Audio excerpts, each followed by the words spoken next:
Jistě, jo, já si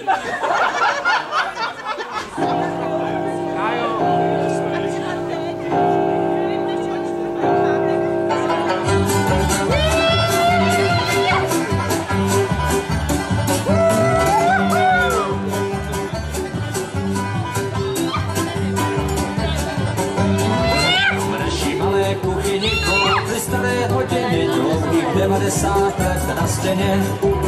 A můj děda řadu let vstával ráno přesně v 5, sám je natahoval každodenně.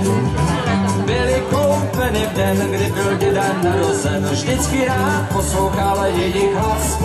Život se dal let a 90 let je krátký čas. Kráčel je rok za rokem dědečkovým životem. Jednou ráno zůstal spát, život má svůj pevný řád, snad zná každý z nás. Napřed kluk za pár let, statný muž a potom kmet, žádný vlast, těhotné šediny. Člověk stárne, je to tak, život jede jako vlak, ať poženou roky nebo vteřiny. Přitom rok od roku těkaly mu do kroku hodiny, které měl tolikrát. Život se dál za 90 let, ale zůstal stát.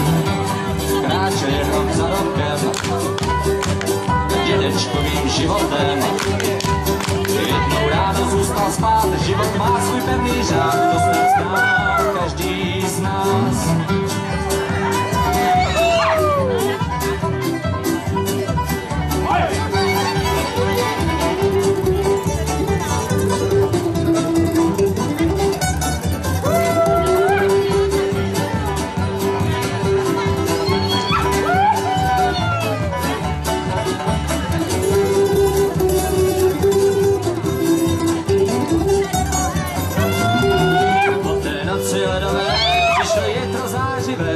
Zní zase pláč dítěte, to náš nový syn způsobem obvyklým říká nám, že je rád na světě.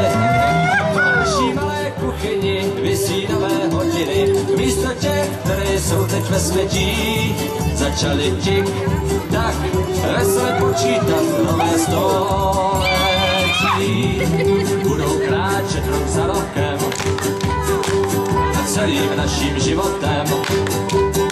A svým hlasem budou nás varovat celý čas, když se rozletí.